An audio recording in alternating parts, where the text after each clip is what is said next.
C'est une semaine noire pour l'équipe d'Angesco.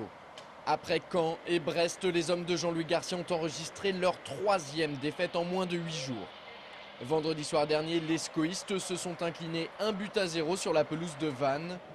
Pourtant, les Angevins n'ont pas démérité, mais à l'image d'Anthony Modeste, ils ont d'abord manqué de réussite, puis d'adresse. Tout le contraire des Morbihanais qui, sur une de leurs rares occasions, sont parvenus à faire la différence.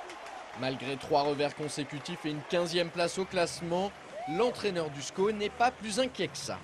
Il faut faire le dos rond, il faut continuer à travailler dur, encore plus dur, aller chercher cette réussite qui nous fuit un petit peu. Mais je reste optimiste et confiant pour l'avenir.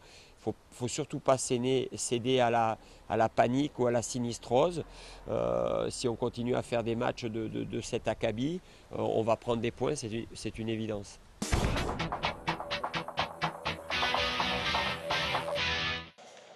En hockey sur glace, les Ducs d'Angers continuent sur leur bonne lancée.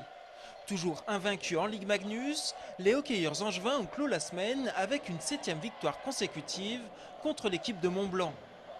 Samedi soir à la patinoire du Haras, les Ducs ont fait la différence dans le 3e tiers-temps. Les Angevins l'emportent 4-2 et conservent toujours la première place du classement du championnat. A noter que malgré sa victoire contre Amiens, le club de Grenoble rétrograde de la 2e à la 7e place.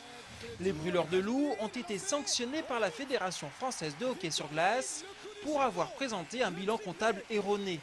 Un coup dur pour le club qui avait réalisé le triplé l'année dernière puisqu'ils sont exclus de la Coupe de France cette année et l'année prochaine.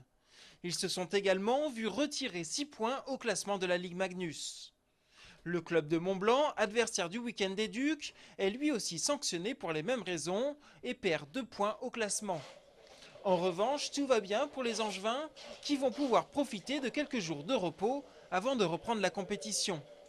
A noter que le tirage au sort pour les 8e de finale de Coupe de France a désigné Brest comme futur adversaire d'Angers.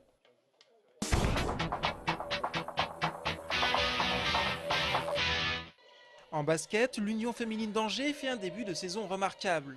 Samedi, les Angevines ont remporté leur 8e match en autant de rencontres jouées. Cette large victoire contre Saint-Brieuc, 79-49, permet à l'Union de conserver la première place du championnat de France de National 2. Mais pour l'entraîneur, David Girandière, il reste encore des progrès à faire. J'attends de voir vraiment comment va réagir l'équipe à un moment donné quand on va commencer à perdre un petit peu les pédales. Ce soir, si on rencontre une équipe qui est plus costaud, je ne sais pas si on passe. Parce qu'on n'a pas joué sur nos vraies valeurs défensives, même si l'équipe adverse marque 49 points simplement. J'ai pas retrouvé mon équipe défensivement, donc vis-à-vis de ça, il va falloir qu'on remette en place certaines choses dès cette semaine.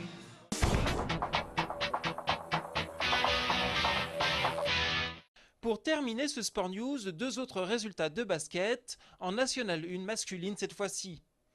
L'ABC jouait vendredi soir à Jeanbouin face à Cognac. Les joueurs de Michael Hay l'ont emporté 79-71. De son côté, l'Étoile d'Or Saint-Léonard se déplaçait samedi à Blois. L'équipe angevine, qui restait sur 4 défaites consécutives, s'est donné un peu d'air en ramenant une victoire 70-68 à la maison.